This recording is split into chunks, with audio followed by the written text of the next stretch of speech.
இல்ல ஒரு matter madam, நீங்க பேச வந்தப்போ கலையரசன் அப்படின்னு சொல்லிட்டு ஒரு புஸ்தகம் வச்சு அவரை திரும்பி பார்த்து ஏதோ சொல்ல வந்தீங்க. அப்புறமேல கலைக்கு அரசன் அப்படின்னு சொன்னீங்க. ஒருவேளை அவங்க ஒய்ஃபும் பொண்ணு இங்க வந்திருக்கிறதுனால ஏதாவது சொல்ல வந்துட்டு அதை சொல்லாம விட்டீங்களோ? அப்படி இருந்தா நான் அவங்க கிட்டே டைரக்டா சொல்லிடுவேன். இல்ல, நாங்க ஆக்சுவலா 2 பேரும் ஃப்ரம் சேலம். நாங்க 2 பேருமே native. So we are like very much friends. ஒன்றும் இல்லை சார், அந்த கலை அரசன் அதுக்காக கொடுத்த பாஸ் தான். ஓகே, அது எங்க எல்லாருக்குமே தெரியும். அவர் அரசன் ஆவார் கண்டிப்பா. வாழ்த்துக்கள். கலையரசன் சார், உங்களுக்கு ஒரு கேள்வி. சொல்லுங்க. இது பார்த்தீங்கன்னா இப்போ சின்ன பட்ஜெட் பெரிய பட்ஜெட் அதை பற்றிலாம் பேசுனீங்க. அப்போ பார்க்குறப்ப இது ஒரு மினிமம் பட்ஜெட்டில் எடுத்திருப்பாங்கன்னு நினைக்கிறேன். ஆனால் நீங்கள் இப்போ வந்து ஒரு நேற்று ஒரு டைரக்டர் யாரோ உங்கள் மேனேஜர் 80 லட்சம் 1 கோடி சம்பளம் கேட்குறீங்க அப்படின்னு வந்தது. ஆனால் நீங்கள் பார்த்தீங்கன்னா இந்த மாதிரி படம் நடிக்கிறப்ப அவ்வளோலாம் கேட்டிருக்க மாட்டீங்கன்னு எங்களுக்கு தோணுது. மக்களுக்கு உங்கள் விளக்கம், ஏன்னா நீங்கள் ஒரு நல்ல நடிகர். மேனேஜரே கிடையாது சார். அதான் தவறான தகவல் வெளியில உங்ககிட்ட சொன்னது வேற யாராவது உணர்த்து. கலையரசன் கூட இப்போ யூடியூப்ல போட்டா ஒன்று ட்ரெண்ட் ஆகுது, அவரை அதை செக் பண்ணுங்க.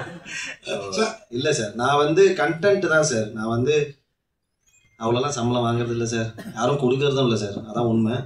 என்னன்னா உண்மையாக ரொம்ப நல்ல படமாக இருந்ததுன்னா நமக்கு சர்வைவல்னு ஒன்று இருக்குல்ல சார். சர்வைவல் இப்போ நம்ம பிடிச்சிருக்கோ பிடிக்கலையோ நமக்கு ஒரு லைஃப் ஸ்டைல் சிம்பிளாக. நான் வந்து ஒரு காலத்தில் 20,000 25,000 வந்தால் ராஜா வாழ்க்கை வாழலான்னு யோசிச்சுவேன்.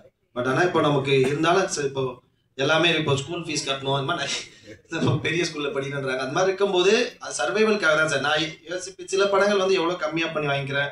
அதுக்கப்புறம் சில படங்கள், அதுவும் மோஸ்ட் ஆஃப் படங்கள் தராமல் விட்டுருவாங்க, எல்லாம் கண்டுக்கவே இல்லை சார். அந்த மாதிரி படம் வந்து அந்த மாதிரி வர வேண்டிய பணம் வந்தாலே நான் 2 படம் ப்ரொடியூஸ் பண்ணலாம், அந்த அளவுக்கு பண்ணலாம் சார். இல்லை இல்லை, மக்களுக்காக தான் இந்த விளக்கம். டேரக்டர் சார், உங்களுக்கு முக்கியமாக தேங்க்யூ சார். முக்கியமான ஒரு கேள்வி சார். டேரக்டர் சார், நீங்கள் போலீஸ் துறையிலேருந்து வந்ததா சொன்னாங்க. இந்த படத்தோட கதை வேற இப்போ நடந்துகிட்டு இருக்க விஷயம், சொல்லப்பட வேண்டிய விஷயம் அப்படின்னாங்க. இப்போ நடந்த சம்பவம் அந்த மாதிரி விஷயங்களா ஏதாவது? இல்லை யூடியூப் அந்த கண்டென்ட் தானே, அந்த யூடியூப் கப்புள் அந்த விஷயம் தானே? சார் யூடியூப் கப்புள் தான். பட் இதுக்கு ஒரு ஆக்சுவலி எதுனா ஒரு சைக்கலாஜிக்கல் இல்லை. நம்ம வந்துட்டு ஃபிசிக்கலாக எந்த வயலன்ஸ் இருக்காது. ஆனால் வந்துட்டு ஒரு நம்ம ஆன்லைனில் தினமும் பார்க்குறோம்ல, இந்த மாதிரி சில கண்டென்ட் கான்ட்ரவர்சியில் போடுறாங்களே, இந்த கண்டென்ட்டுக்கு பின்னாடி இருக்கிற சைக்காலஜி, அதுக்கு பின்னாடி இருக்கிற பாலிடிக்ஸ், இந்த மாதிரி விஷயங்கள் தான் டிஸ்கஸ் பண்ணியிருக்கோம். அதுதான் சார் பண்ணியிருக்கோம். மற்றபடி சினிமா போலீஸ் இல்லை. அந்த சம்பவத்தை பற்றி நீங்கள் ஒரு போலீஸ்காரராக இருந்து எங்கள் சினிமாவுக்கு வந்திருக்கீங்க இல்லையா? உங்களோட பார்வையிலான நீங்கள் வந்து சொல்லலாம் இல்லையா? போலீஸ்லேருந்து வந்திருக்கீங்க. இப்போ நடந்ததில் ஒரு சம்பவம், துயர சம்பவம், அதை பற்றி உங்கள் கருத்து என்ன சார்? அது மிக வருத்தத்திற்குரிய சம்பவம். நீங்கள் அந்த வரதட்சணை பற்றி கேட்குறீங்கன்னா அஜித்குமார் சார், ஆக்சுவலி இது என்ன சொல்கிறது, ஆக்சுவலி இது எல்லாருமே இது யாரும் இதை ஏற்றுக்க போகிறதில்ல. யாரும் இதை ஏற்றுக்க போகிறதில்ல. ரொம்ப சீரியஸான விஷயம். இதுக்கு சரியான நீதி கிடைக்கும்னு நினச்சிக்கிறேன். டேரக்டர் சார், ட்ரெண்டிங், ஆனால் ட்ரெண்டிங் பார்த்தீங்கன்னா பாசிட்டிவும் இருக்குது, நெகட்டிவும் இருக்குது. இதை வந்து எப்படி எடுத்துன்னு போகிறாங்க, மக்கள் எடுத்துன்னு போகிற விஷயம் தான். கண்டென்ட்டை வந்து கமெண்ட்ஸில் தான் எடுத்துன்னு போகிறாங்க. அதை வந்து ஏதாவது மென்ஷன் பண்ணுறீங்களா படத்தில்? சார் அதான் சார், இப்போ பாசிட்டிவாக போட்டுருக்கிற கப்பல் வந்துட்டு எந்த பாயிண்ட்ல வந்துட்டு நெகட்டிவாக மாறுறாங்க அப்படிங்கிறத பற்றி தான் ஒரு படம் எடுத்திருக்கோம். மற்றபடி அதை ஏற்கனவே சொன்ன மாதிரி இது ஒரு சைக்கலாஜிக்கல் த்ரில்லர். அது வந்துட்டு ஒரு 3 பாயிண்ட்ல சொல்லியிருக்கோம். ஒன்று, இது போடுற ஒரு கேரக்டர் பார்த்துருப்பீங்க. இப்போ நீங்கள் ஒரு மாஸ்க் போட்டு ஒரு கேரக்டர், ஆக்சுவலி இது வந்துட்டு ஒரு சோஷியல் மீடியா பிளாட்ஃபார்மோட ஃபிசிக்கல் ஃபார்ம் மாதிரி இருக்கும். அது வந்துட்டு எப்படி வந்துட்டு கண்டென்ட் போட வைக்கிது அப்படிங்கிற மாதிரியான ஒரு கேரக்டர் இருக்கும். அப்புறம் வந்துட்டு கன்சியூம் பண்ணுற ஆடியன்ஸ், அவங்க வந்துட்டு இன்னும் நிறைய வேணும், வேறு மாதிரியான கண்டென்ட் கேட்குறாங்க.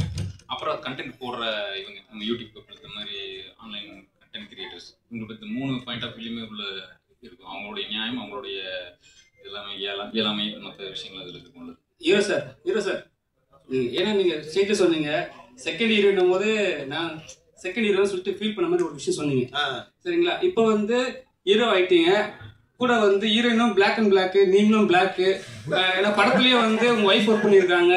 அங்க ஏதாவது சாங்ஸ் பண்ணும்போது ஏதாவது சொன்னாங்களா? அவருக்கு தான் பிளாக் பேண்ட் போட்டுருக்காங்க. ஹீரோயின் பார்த்து நீங்க பண்ணிருக்கீங்க?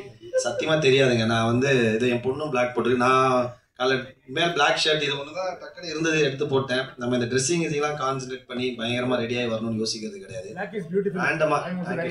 Thank you sir. ஸோ எனக்கு பிளாக் ரொம்ப பிடிச்ச ஒரு கலர். ஸோ அதனால யதார்த்தமாக அதுதான் போட்டேன். ஆனால் நானே பார்த்து சர்ப்ரைஸ் ஆகிட்டேன். பிளாக் வந்தால் நான் வந்து கேள்வி வரும்னு நினச்சேன். ஆனால் உங்ககிட்ட இருந்து வரும் கண்டிப்பாக நினச்சேன். ஏன்னா வந்து பிளாக் அண்ட் பிளாக் வந்துட்டுமே யாரும் அந்த கேள்வியை கேட்பாங்கன்னு. நான் நல்லா இருக்கல, பிளாக் சூப்பராக இருக்கு. பிளாக்லாம் இல்லை தலை, யதார்த்தமாக அமைஞ்சிச்சு. கலையரசன் சார், இப்போ சமீப காலமாக நிறைய ஜோடிகள் வந்து இந்த மாதிரி வீடியோ போடுறாங்க. ஜாலியான வீடியோ போடுறாங்க, சமையல் வீடியோ போடுறாங்க, சிலவங்க ஆபாச வீடியோவும் போடுறாங்க. ரொம்ப ட்ரெண்ட் ஆகுது, லட்சக்கணக்கில் சம்பாதிக்காங்க. அவங்களுக்குலாம் அந்த படம் என்ன சொல்ல வருது, என்ன வந்து சொல்ல கற்றுக் கொடுக்குது? டேரக்டர் தான் கேட்கணும். பட் என்னன்னா என்னோட பெர்ஸ்பெக்டிவ் வந்து நம்ம ஆன்லைனில் பார்க்கறது மட்டும் அது உண்மையும் கிடையாது, அது 100% அது மட்டும் உலகம் கிடையாது. ஏன்னா இப்போ எல்லாருக்குமே இப்போ நீங்கள் இன்ஸ்டாகிராம் இதெல்லாம் பார்க்கும்போது எல்லாருமே சந்தோஷமான பதிவுகள் தான் போடுறாங்க. நமக்கே ஒரு செகண்ட்னா நம்ம மட்டும் தான் வாழ்க்கையில் பிரச்சனை இருக்கு போல, சோகம் இருக்கு போல நினச்சிப்போம்.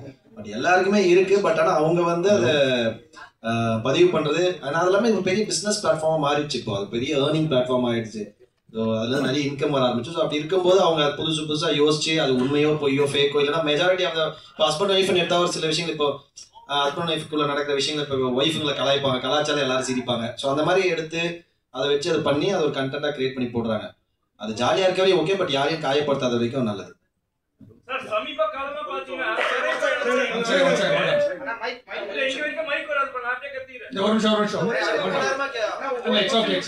Sir, I have a question each to the director, Kalai, and the Pretty Priyale. Director sir, the first film வந்து ஒரு psychological safe bet சொல்லுவாங்க ஜெனரலா. ஒரு long distance வந்து பின்னாடி ஓடுறது கொஞ்சம் சேஃப் ஆக, not that safe. But how safe was it to play இந்த மாதிரி ஒரு trending? Also the risk factor was definitely there. ஒரு uncharted territory எல்லாரையும் கொண்டு போறீங்க, உங்களையும் நீங்க பிளஞ்ச் பண்றீங்க. ஸோ கொஞ்சம் எக்ஸ்பீரியன்ஸ் ஷேர் பண்ணுறீங்க. கண்டிப்பாக சார். சார் இதில் வந்து ஆக்சுவலி இந்த ப்ரிமிஸ் எல்லாருக்கும் தெரிஞ்ச ப்ரிமிஸ் தான். இந்த டெரிட்டரி வந்து நம்ம எல்லாரும் நம்ம தினமும் பார்க்குற டெரிட்டரி தான். பட் இது நம்ம பார்க்குறது மட்டும் உண்மை இல்லை. அவங்க கேமரா ஆன் பண்ணுறது மட்டும் தான் நம்ம பார்க்குறோம். ஆஃப் பண்ணதுக்கப்புறம் பின்னாடி என்ன நடக்குது, அவங்க என்ன அடுத்து பண்ணுறாங்கிறது நமக்கு தெரியாது. அதை எக்ஸ்ப்ளோர் பண்ணிடுறோம். ஆக்சுவலி இதில் ஒரு கேரக்டர் பார்த்துருப்பீங்க, அதுக்கு அந்த கேரக்டர் மூலமாக ஒரு டாஸ்க்கு வரும்.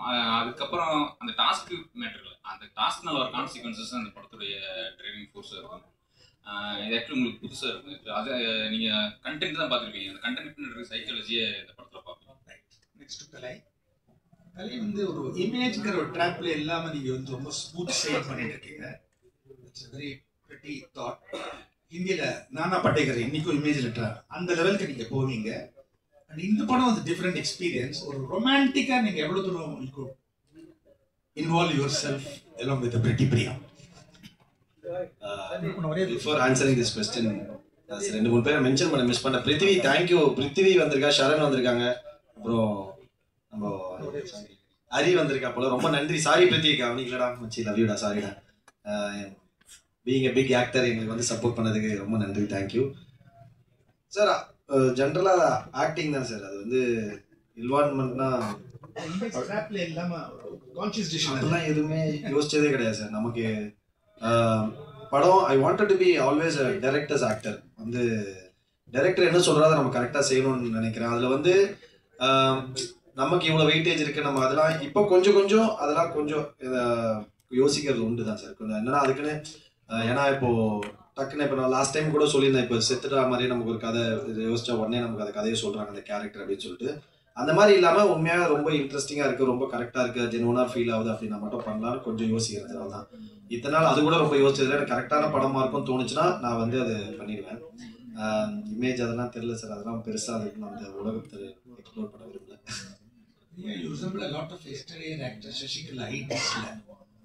And she also known as Rajini in Telugu, Inami Kalam, right? So all the youth is there, blossoming with a beautiful co-actor like Kalai. In the experience, how far will you take it? We wish you to sail the boat. Over the Konjo, the romantic feeling, and it must have been simple to understand. Actually நான் சொன்ன மாதிரி தான் sir. இந்த படம் வந்து it's an emotional roller coaster. இது வந்து romantic வந்து ஒரு 20 minutes ஆஃப் த ஃபில்ம் மட்டும்தான், ஸ்டார்டிங்கில் மட்டும்தான் இருக்கும். அண்ட் அதுக்கப்புறம் டிஃப்ரெண்ட் இமோஷன்ஸில் இந்த படம் ப்ளே ஆகும். ஸோ நான் முன்னாடி படம் பண்ணது வந்து சந்தானம் சாரோட இங்கே நான் தான் கிங். அந்த படத்தில் வந்து ஃபுல் காமெடி இருக்கும். So it was totally different experience இந்த படத்தோட கம்பேர் பண்ணுறப்போ. இது வந்து ஃபுல் ஆன் அதில் வந்து எப்படின்னா நம்ம கமர்ஷியலாகவும் ஒரு சைடு பண்ணணும் அண்ட் ஆக்டிங் ஸ்பேஸ் இருக்கிற படங்களும் இன்னொரு சைடு பண்ணணும் அப்படின்றது என்னோட கோலாக இருக்குது சினிமாவில். ஸோ இந்த படம் அதுக்கான ஸ்பேஸ் தான் இருக்குது. இதில் நிறைய இன்டென்ஸான சீன்ஸ் இருக்குது apart from romance. But romance I'm also comfortable. அதுவுமே என்னோட கம்ஃபர்டபுளான ஒரு ஏரியா தான். So yeah, everything is there in this movie. So it was a great experience working in this. Sir Kalai சாருக்கும் அப்புறமா டைரக்டர் ஹீரோயின் எல்லாருமே தான் ஒரு கேள்வி. சார் சமீப காலமா பாத்தீங்கன்னா இங்க இருக்கேன் சார் லாஸ்ட்ல. சமீப காலமா பாத்தீங்கன்னா திரைத்துறையில வந்து இருக்கக்கூடிய நடிகர்களோ இல்ல செலிபிரிட்டிஸ் எல்லாருமே all depend upon social media influencers sir. இந்த சோஷியல் மீடியா இன்ஃபுளுசர்ஸை நம்பி தான் இப்ப படம் இருக்கிற மாதிரியே ஆக்கிட்டாங்க. ஆனா அதுதான் உண்மையா அப்படின்றது ஒரு கேள்வி. ஒண்ணு என்னன்னா இந்த சோஷியல் மீடியா இன்ஃபுளுசர்ஸை மிஸ்யூஸ் பண்றாங்க டு டிஃபேம் an artist. இது ரெகுலரா நடக்குது. இதுக்கான காரணம் வந்து உங்களை போல நடிகைகள் இயக்குனர்கள் எல்லாருமே தானே. அதை பத்தி உங்களோட கருத்து என்ன சார்? ஏன்னா சிலர் நல்ல வகைக்கும் யூஸ் பண்ணலாம்.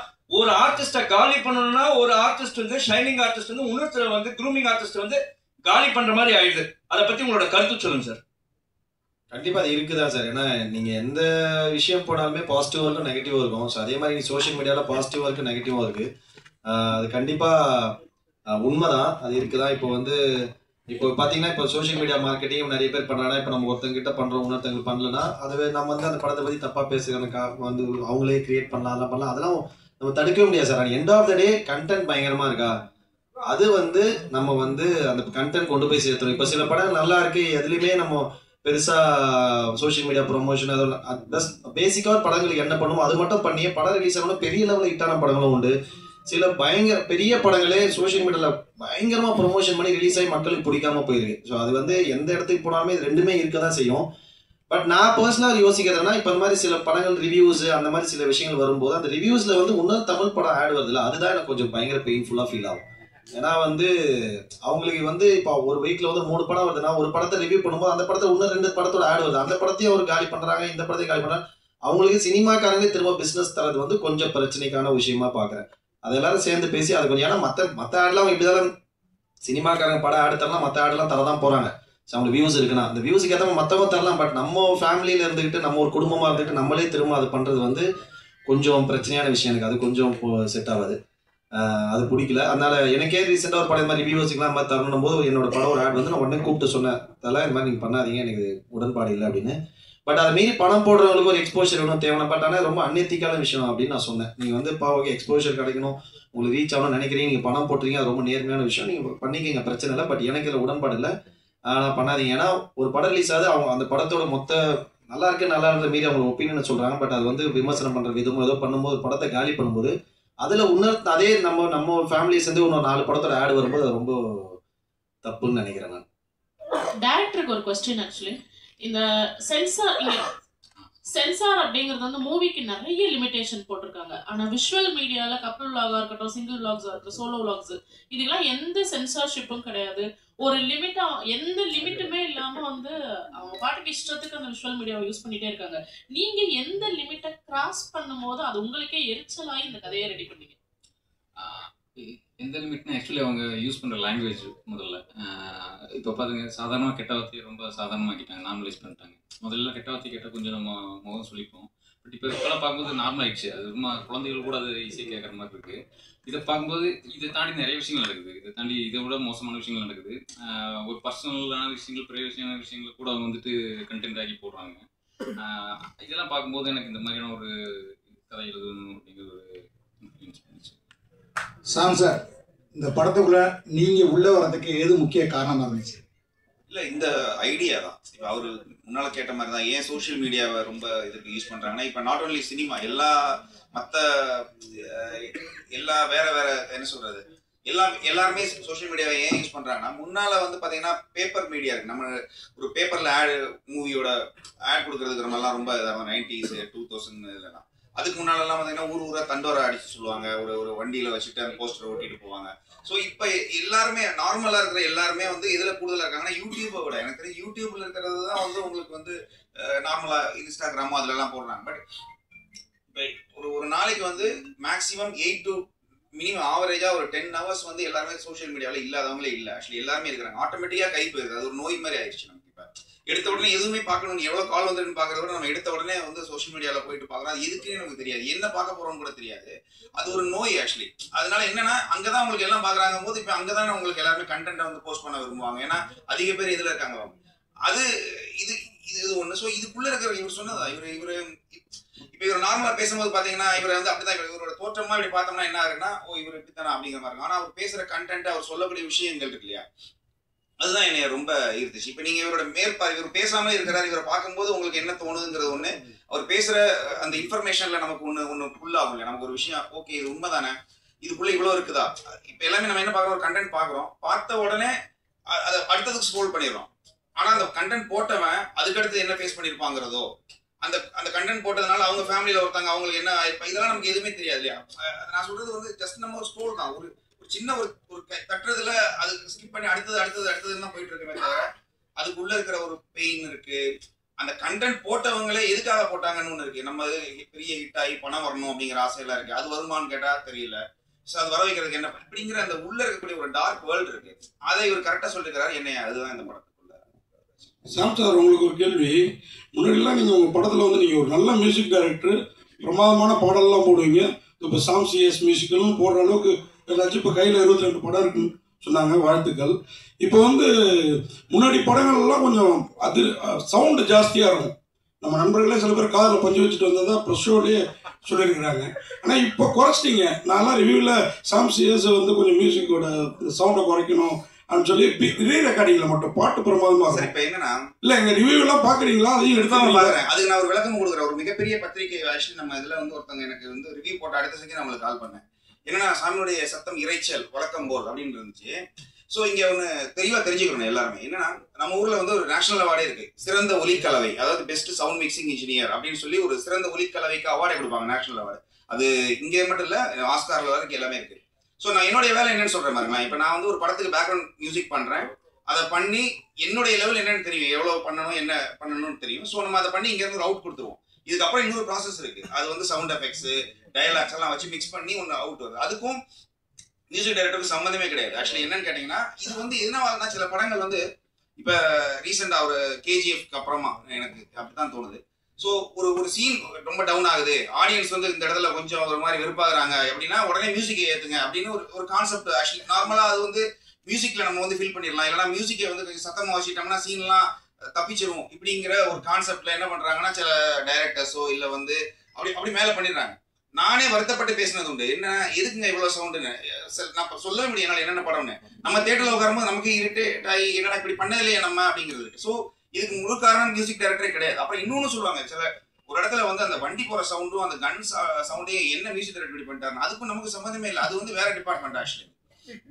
ஸோ என்னன்னா இங்கே சவுண்டுன்னு வந்துட்டாலே சத்தமாக இருந்தாலும் சில இன்னொன்று ஒரு தேட்டரில் அழகான மிக்ஸ். அது ஆக்சுவலி அம்பத்தூரில் ஒரு தேட்டரு, அது எதுன்னு நான் சொல்லலை. அங்கேருந்து ஒருத்தர் கால் பண்ணி இறைச்சல் அப்படிங்கிறாங்க. அங்கே போனால் ஸ்பீக்கரே ஒர்க் ஆகலை. அது வேற லெவலில் இருக்கு. ஸோ இது என்ன ஆகுதுன்னா இப்போ நம்ம எந்த தேட்டரில் படம் பார்க்குறோன்னு இருக்கு, அதை வச்சு நம்ம வந்து மியூசிக் எல்லாமே மியூசிக் டைரக்டர் கைது காட்டக்கூடாதுன்னு நான் சொல்கிறேன். இது இனிமேல் நீங்கள் எழுதுறவங்க இறைச்சல் அப்படின்னா அதுக்கு காரணம் வந்து யாரை சொல்லணும்னா நீங்கள் அந்த ஒலிக்கலவை, சிறந்த ஒலிக்கலவைன்னு சொல்லுவாங்கல்ல, அந்த மியூசிக் மிக்சிங் இன்ஜினியர் அவங்கள சொல்லுங்க. அதுக்கப்புறம் அவங்க குறைச்சிக்கிடுவாங்க. அப்புறம் இன்னொரு விஷயம் என்னன்னா நம்ம தேட்டரில் மல்டிப்ளெக்ஸ் நிறைய இருக்கு. இப்போ என்ன ஆகுதுன்னா ஒரு இங்கிலீஷ் படம் ஓடுது, ஃபார் எக்ஸாம்பிள் இப்போ ஒரு நார்மல் ஒரு இங்கிலீஷ் படம் ஓடும்போது அவங்களுடைய மிக்சிங் இதே வேற, டோட்டலி வேற. அவங்க ரொம்ப மினிமலாக இருக்கும், மியூசிக் ரொம்ப மைல்டாக இருக்கும். ஸோ அவங்க வந்து மினிமம் ஒரு 6-7 வச்சுதான் பார்க்க முடியும். நம்ம அடுத்த ஷோ அதே ஸ்க்ரீனில் வேற ஒரு தெலுங்கு படமோ இல்லை வந்து ஒரு பயங்கரமான ஒரு பெரிய படம் வருதுன்னு வச்சுக்கோங்க. இவங்க அதை வச்சீங்கன்னா ஸ்பீக்கர் அவங்களுக்கு காலி ஆயிடுது. ஸோ என்ன பண்ணுறாங்கன்னா ஆட்டோமேட்டிக்காக கம்மி பண்ணுறாங்க. அவங்க கம்மி பண்ண இங்கே என்ன பண்ணுறாங்க, மியூசிக் கேட்க மாட்டேங்குதுன்னு எல்லாத்தையும் ஏற்றுறாங்க. அது ஒவ்வொரு தேட்டரும் மாறும்போது இந்த பிரச்சனை வருது. பட் இதுக்கு காரணம் நான் இல்லை, எந்த மியூசிக் டைரக்டருமே கிடையாது. இதுதான் உண்மை. ஆமா சார். பிரேம் சார், உங்களுக்கு ஒரு கேள்வி. பிரேம் சாருக்கு மட்டும் இல்லை, அப்படியே வசந்த் ரவி சாருக்கும். ஏன்னா நீங்கள் அதிகம் போலீஸ்காரராக நடிச்சிருக்கீங்க. ஒரு போலீஸ்காரரோட படத்தில் இப்போ நடிக்கிறீங்க. அதை ஒரு பிள்ளை வந்து இப்போ டைரக்ட் பண்ணியிருக்காரு. நீங்கள் அதிகம் ரவுடியாக நடிச்சிருக்கீங்க, சில படத்தில் போலீஸாகவும் நடிச்சிருக்கீங்க. அதை எப்படி எடுத்துக்கிறீங்க ரெண்டு பேரும்?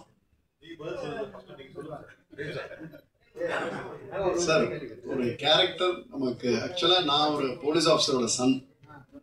ஸோ அதனால ஒருவேளை அது எனக்கு சூட் ஆகுதா இல்லையான்னு எனக்கு தெரியல. ஸோ அது ஒரு காரணமாக இருக்கலாம். மோரோவர் அந்த ஸ்கிரிப்டை என்ன டிமாண்ட் பண்ணுது, அது வேறு. ஓகே, தேங்க்ஸ் தம்பி.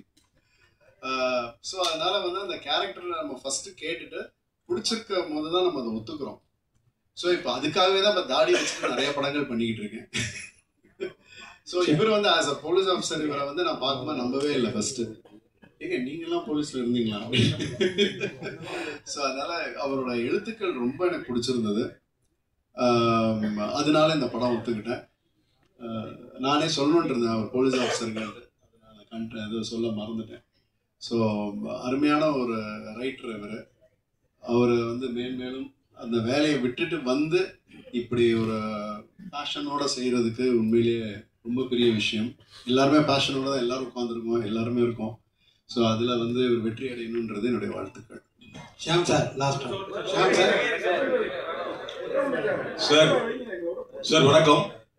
கேள்வி கேட்ட அன்பருக்கு வணக்கம். இன்னைக்கு சான்ஸ் கிடைக்கிறதே பெரிய விஷயம் சார். இதுல என்ன போலீஸ் ஆஃபீஸர் ரவுடி நாய் வேஷம் போட்டா கொலைக்கலாம், அவ்வளவுதான் சார். நடி இன்னைக்கு இல்லை சார், நான் 30 வருஷமா நடிச்சுட்டு இருக்கேன் சார். உண்மையிலேயே சந்தோஷப்படுறேன் சார். லக்கி மேன் 95 ஆரம்பிச்சு சார். சந்தோஷப்படுறேன் சார். 30 வருஷங்கிறது சாதாரண சார். இன்னைக்கு வர நடிகர்களுக்கு யாருன்னு தெரியல சார். செம்ம கேரக்டர் பண்ண நானே இப்படி பண்ணியிருந்தான் கேரக்டர் பார்க்குறோம், அடுத்த நாள் பார்த்தா அவனுக்கு யாருன்னு தெரியல சார். அந்த மாதிரி ஆயிடுச்சு சார் சினிமா இன்னைக்கு. அதனால இன்னைக்கு வரைக்கும் 30 வருஷம் நடிச்சுட்டு இருக்கோம், சந்தோஷம் சார். இத்தனை வருஷம் நடிச்சுட்டு இருக்காரு, எந்த கேரக்டர் வேணாலும் ரெடி சார். நான் இந்த கேரக்டர் தான் கூப்பிட்டா போவோம் அப்படிலாம் கிடையாது சார். சினிமா மாறி ரொம்ப நாள் ஆச்சு sir. Especially Tamil cinema sir ரொம்ப கஷ்டம் சார். உண்மையிலேயே அந்த காலத்துல ஏதோ நாங்க சம்பாதிச்சதை ஒழுங்கா சேர்த்து வச்சதுனால வாழ்ந்துட்டு இருக்கோம் சார். இல்லைன்னா ரொம்ப கஷ்டம் சார் சினிமா சார். நீ சொல்றதுக்கு இல்லை சார். இன்னைக்கு வர பெரிய நடிகர் இன்னைக்கு பாருங்களா, கலை உண்மையிலேயே அவரோட திறமைக்கு பெரிய லெவல்ல போயிருக்கணும் ஹீரோ சார். போவார் அவரு, டவுட் இல்லை. அவர் பாருங்க, அவர் சிம்பிள் சிட்டி தான் அவருடைய அடையாளமே சார் சொன்ன மாதிரி. அவ்வளவுதான். கண்டிப்பா சர்வேல்ங்கிறாரு, சாதாரண விஷயம் இல்லை சார். அவர் இன்டர்னல்ல இருந்து சொல்றாரு. எனக்கு தெரியும் இன்னைக்கும் பெசனர்ல என் வீட்டு பக்கத்துல தான் இருக்காரு, வாடகை வீட்டுல இருக்காரு அவரு. எனக்கு தெரியும் சர்வைவல் அவ்வளவு கஷ்டம் இன்னைக்கு இருக்கிற விலைவாசி. உங்களுக்கும் கஷ்டம், எங்களுக்கும் கஷ்டம். எவ்வளவு சம்பாதிக்கிறோமோ அதுக்கேற்ற மாதிரி கஷ்டம். அதனால இன்னைக்கு சான்ஸ் கிடைச்சா பெரிய விஷயம். அந்த சான்ஸை கிடைச்சு அப்படியே போயிட்டே இருக்கும் சார். இன்னொன்னு ஒரே ஒரு வேண்டுதலா கேட்டுக்கிறேன், திறமையானவங்களை மேல கொண்டு வாங்க சார். திறமை இல்லாதவங்களெல்லாம் மேல கொண்டு வராது தயவு செய்து சார். ஆனா சார் நடிப்பு சாதாரண விஷயம் இல்லை சார். நான் உயிரெல்லாம் விட்டுருக்கேன் சார். நிறைய ட்ரிப்பு அழுதுருக்கேன் சார் நைட்ல வலி தாங்காம. சும்மா 30 வருஷமா நான் ஒரு தமிழ் மட்டும் இல்லாம தெலுங்கு, கன்னடா, மலையாளம், ஹிந்தி, பெங்காலி வரைக்கும் நிறைய படங்கள் நடிச்சிருக்கேன் சார். எல்லா படத்துலயும் நடிச்சிருக்கேன் சார். நிறைய இடத்துல உயிரெல்லாம் போயிடும், அவ்வளவுதான் அப்படிங்கிற மாதிரி 8 தையல் போட்டு நெக்ஸ்ட் இங்க சூர்யா ஹாஸ்பிட்டல் தையல் போட்டு திருப்பி போய் பக்கத்துல நின்று இருக்கேன் sir. Sir shot ready sir, இன்னைக்கு பட்ஜெட் அவ்வளவுதான் சார். நீங்க விட்டீங்கன்னா நாளைக்கு எல்லாம் வாங்க sir. Okay sir, one more அப்படிலாம் நடிச்சிருக்கேன் சார்.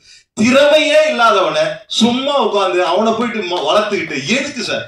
திறமையானவங்க நிறைய பேர் இருக்காங்க சினிமால, சும்மா உட்காந்துட்டு இருக்காங்க சார். எப்படி அப்ரோச் பண்ணணும்னு தெரியாம உட்காந்துட்டு இருக்காங்க சார். நிறைய ஆர்டிஸ்ட் எப்படி போய் பேசுறது, நம்ம இவ்வளவு பெரிய படங்கள்லாம் பண்ணிட்டோம், இப்ப போய் நம்ம போய் சான்ஸ் கேட்கறதா அப்படிங்கிறலாம் நின்றுட்டு இருக்கான். தயவு செய்து சொல்றேன், இந்த மீடியா டைரக்டர்ஸ், பாக்குற டைரக்டர்ஸ், திறமை குரூப்பிசம் வேண்டாம் சார். குரூப்பிசமே வேண்டாம் சார். திறமையான அந்த காலத்துல நடிக்கும் போது நாங்களாம் பெருமைப்பட்டோம் சார். இன்னைக்கு அப்படிலாம் இல்ல சார். இவங்க தான் சுருக்கிக்கிட்டாங்க சார் வாழ்க்கை. அப்படி இல்லை சார். திறமையான எல்லாரையுமே போடுங்க சார். உண்மையிலே நல்லா இருக்கும் சார் சினிமா. நாங்க சீரியஸா சொல்றதா, இன்னைக்கே சொல்றேன். அந்த காலத்துல எந்த பழக்க வழக்கம் இல்லாம ஏதோ ஒரு சேர்த்து வச்சதை வச்சு நான் வாழ்ந்துட்டு இருக்கேன் சார். இன்னைக்கு சினிமா வச்சு வாழ முடியாது சார். வாழணும்னா தயவு செய்து திறமையான ஆளுங்களை போடுங்க சார். திறமை இதுக்குன்னு வாழ்றவங்களை போடுங்க சார். புதுசா ஒருத்தனை வந்து அவன் ஒன்னும் பெருசா அவனும் பெரிய ஆளாக இல்ல, இருக்கிறவனையும் பெரிய ஆளாவா விடுறது இல்லை சார். தயவு செய்து இதுக்கு ஒரு முடிவு நீங்க தான் சார் கட்டணும். Thank you all. ஒன்றும் பண்ண முடியாது சார், தடுக்கவே முடியாது. ரெக்வஸ்ட் நான் ஆர்டரே போடல சார். ரெக்வஸ்ட் பண்றேன் சார், வேற ஒண்ணுமே இல்லை சார். நான் ஆர்டரா சார் போடுறேன். தயவு செய்து திறமையான ஆளுகளை வளர்த்து விடுங்க. ப்ரொடியூசரா இருக்கட்டும், டைரக்டரா இருக்கட்டும், உங்களை மாதிரி மீடியா நீங்க தான் சார் பெரிய ஆளு. இன்னைக்கு எங்களை இப்படி பூதம் பண்ணி காட்டுறது நீங்க தான் சார். தயவு செய்து திறமை இல்லாதவங்க வேண்டாம் சார். அவங்க வேலையை போய் பார்க்கட்டும் சார். ஐயோ பெரிய உலகத்துக்கே தெரியும். Thank you sir. Hello sir, sound இப்போ சார் சொன்னாங்க உங்களால் இல்லை இன்னொருத்தர். அதே மாதிரி எம்எஸ் விஸ்வநாதன், மகாதேவன், இளையராஜா எல்லாம் இருக்கும்போது பாட்டும் அவங்களே பண்ணாங்க, ரீரிகார்டிங்கும் இப்போ பண்ணாங்க. இப்போ நீங்கள் வந்து பாட்டை இன்னொருத்தர்கிட்ட கொடுத்துட்டு நீங்கள் ரீரிகார்டிங் கஷ்டப்பட்டு பண்ணாலும் பாட்டு மிஸ் ஆயிடுச்சுன்னா அந்த படமே இதாகிடுது. அது இப்போ அது பேஷனாகவே ஆயிடுச்சு. அதை பற்றி இல்லை அப்படி இல்லை. ஆக்சுவலி நான் பேக்ரவுண்ட் மியூசிக் மட்டும் பண்ண படங்கள் நீங்கள் வந்து பார்த்துருக்கீங்க நிறையா. பட் அது எல்லாமே நான் வந்து பிகினிங்கில் வந்தது கிடையாது. என்ன ஆகுதுன்னா ஒரு ஸ்டேஜ்ல வந்து அவங்க படம்லாம் பண்ணி முடிச்சுட்டு வேற மியூசிக் டைரக்டர் வச்சு பாட்டெல்லாம் பண்ணிட்டாங்க. அப்படி படங்கள் தான். அதுக்கப்புறம் நான் புதுசா என்ட்ரானதான். நான் இது வரைக்கும் ஃபர்ஸ்ட் கமிட் பண்ண படம் ஒன்லி பேக்ரவுண்ட் மியூசிக், எந்த படமும் கமிட் பண்ணல. வேற மியூசிக் டைரக்டர் கமிட் பண்ண படங்கள். சில சந்தர்ப்பங்கள்ல அந்த படத்துக்கு ஒரு வேளை வந்து அந்த படத்தை இன்னும் எலிவேட் பண்ணா நம்ம தேவைப்படுறோம்னு அவங்க நினைச்சிருக்கலாம். இல்ல அந்த மியூசிக் டைரக்டரோட வேற வேலை பழு அந்த மாதிரிலாம். அதனால வந்து நம்ம பண்றோமே தவிர நான் இது வரைக்கும் ஒரு படம் கூட பேக்ரவுண்ட் மியூசிக் மட்டுமா நானா கமிட் பண்ணி பண்ணது இல்லை. இல்ல நீங்களா கமிட் பண்ணல. நீங்க பண்ணும்போது அந்த பாட்டு மைனஸா இருக்கும்போது உங்களுக்கு அந்த பாட்டு அது என்னன்னா மைனஸ் கிடையாது. என்னன்னு கேட்டீங்கன்னா நிறைய பேர் சொல்லுவாங்க சாம்சிஎஸ் வந்து பேக்ரவுண்ட் மியூசிக் நல்லா பண்றாரு அப்படிங்கிறது. நல்லா பண்றாருன்னு சொல்றாங்க, பாட்டு நல்லா பண்ணலாங்கிற வேர்டு வராது. ஏன்னா நான் பண்ண எல்லா படத்துலயும் பாட்டுகளுமே எனக்கு ஹிட் ஆயிருக்குது. நார்மலா ஸ்பாட்டிஃபைல கூட எவ்ரி டாப் 10 எவ்ரி வீக்ல நம்மளோட பாட்டு இருக்கும். பட் என்னன்னா இங்க எப்பயுமே பாத்தீங்கன்னா ஒரு சின்ன கோடு போடும்போது அதுக்கு மேல பெரிய கோடா ஒன்று பேக்ரவுண்ட் மியூசிக்னு போடுறதுனால எல்லாம் அந்த பெரிய கோடை மட்டும் தான் பாக்குறாங்க. அதனால பட் அதுல எனக்கு சந்தோஷம் தான். என்னன்னு கேட்டீங்கன்னா சாங்ஸ் பண்றது இப்ப நம்ம பண்ணவே தெரியாது அப்படிங்கிறது இல்ல. சாங் நம்ம பண்ணிருக்கோம், பெரிய சாங்ஸ் நிறைய ஹிட் ஆயிருக்குது. ஆக்சுவலி அதை தாண்டி என்னன்னா பேக்ரவுண்ட் மியூசிக்ல நான் ரொம்ப ஏன் இம்பார்ட்டன்ஸ் கொடுக்குறேன் அப்படின்னா, இப்ப நீங்க ஏஐ இப்போ வந்துருச்சு. இப்ப ஏஐல வந்து யார் கையில போன் இருக்கோ அவங்க ஏஐல ஒரு பாட்டு நீங்களே பண்ணி கேட்டுக்கலாம். உங்களுக்கு என்ன அது ரொம்ப ரொம்ப ஈஸியா வந்துச்சு. உங்களுக்கு என்ன பாட்டு கேட்கணும். பட் ஒரு படத்துக்கு பேக்ரவுண்ட் மியூசிக் ஏஐல கிரியேட் பண்ண முடியுமா? பண்ண முடியும். பட் உணர்வுபூர்வமா பண்ண முடியுமான்னு கேட்டால் அது பண்ண முடியாது. ஸோ ஃபியூச்சர் என்னவா இருக்கும்னு நான் இப்போ ஓப்பனாகவே சொல்றேன். நீங்க சாங்ஸ்ங்கிறது வந்து படங்கள்ல இருக்கும், பட் ரொம்ப கம்மியாகுமோன்னு எனக்கு தோணுது. சார் அப்புறம் டைரக்டருக்கு ஒரு கேள்வி, அது ஹீரோ கூட சொல்லலாம். இப்போ அவரு பெசன்ட் நகர் விசா சொன்னாரு, அதாவது படத்துக்கு ட்ரெண்டிங் சொல்லிட்டு பேர் வச்சிருக்கீங்க, பட் எல்லாமே ரகசியமாக தான் பேசிட்டு இருக்கீங்க. ஒன்று கூட இதோட ஓப்பனாக பேசவே இல்லை. சாம் சார் சொன்ன போது எனக்கு அந்த படத்தில் அப்படி ஆச்சு, இந்த தியேட்டரில் அப்படி ஆச்சு அப்படி சொன்னாரு. அவர் அந்த நடிகர் அப்படி பண்ணாரு, இந்த நடிகர் அப்படி பண்ணாரு, உறுப்பிசம் வச்சிருக்காங்க அப்படி. இந்த படத்துக்கு ட்ரெண்டிங்னு வச்சுட்டு நீங்கள் ஏன் ஓப்பனாக பேச மாட்டேங்கிறீங்க? நீங்கள் வந்து ஒரு போலீஸ்காரர் வந்து ராஜினாமா பண்ணிட்டு வந்து இந்த படத்தை எடுத்துருக்கீங்க. ஏன் ராஜினாமா பண்ணீங்க? எதுக்காக இந்த படத்தை எடுத்துங்க? எந்த நடிகர் வந்து குரூப்பிசம் பண்ணுறாங்க, எந்த டைரக்டர் பண்ணுறாங்க, எந்த தியேட்டரில் அப்படி பண்ணாங்க? அப்புறம் தியேட்டர் பேர் சொல்லிட்டாரு, பட் வந்து எந்த படத்துக்கு அப்படி பண்ணாங்கன்னு கூட சொல்ல மாட்டேங்கிறாங்க. நீங்கள் இந்த இப்படி ரகசியமாக இருந்தாங்க பேசுகிறவங்க பேசிட்டு தான் இருப்பாங்க. நீங்கள் ஏன் பதிலடி கொடுக்க மாட்டேங்கிறீங்க?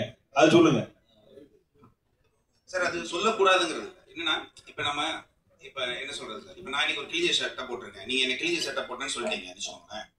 நீங்கள் கிழிஞ்ச ஷர்ட்டை போட்டீங்கன்னு சொன்னது மட்டும் தான் ஞாபகம் இருக்கும். நாளைக்கு நான் ஒரு நல்ல ஷர்ட்டை போட்டுடலாம். ஸோ அந்த தியேட்டர் வந்து அன்னைக்கு பிரச்சனையா இருந்திருக்கலாம், அவங்க இப்போ வேற ஸ்பீக்கர் மாத்திருக்கலாம். ஸோ என்னன்னா இங்க நம்ம சினிமா இன்னையோட முடிஞ்சு போறது இல்லை சார். ஆக்சுவலி நான் தியேட்டருக்கு சொல்றேன் சார். இன்னைக்கு நான் தியேட்டரை பத்தி ஒரு வர சொல்லிக்கலாம், நாளைக்கு என்னோட இன்னும் படங்கள் வருது. இது வந்து அதுக்கு பயந்தெல்லாம் நான் சொல்லலை சார். இங்க தவறுகள் எல்லாமே பண்ணுவாங்க சார், எல்லாமே தவறு திருத்திக் கொள்றாங்கன்னு வச்சுக்கோங்களேன். நீங்க திரும்ப திரும்ப தவறு ஒரு 5 தடவை நீங்க தவறுகள் இருக்கு, அதுக்கப்புறம் அவங்க மாறலன்னா நம்ம நீங்க தப்புன்னு சொல்லுங்க சார். இது வந்து சின்ன சின்ன ஓட்டை. இப்ப நீங்க ஒரு படம் நல்லா பண்ணலன்னு வச்சுக்கோங்களேன், அதுக்காக வாழ்க்கையா அவருக்கு இப்ப நல்லா நீங்க நல்லாவே பண்ணி கொடுத்துருக்கீங்க.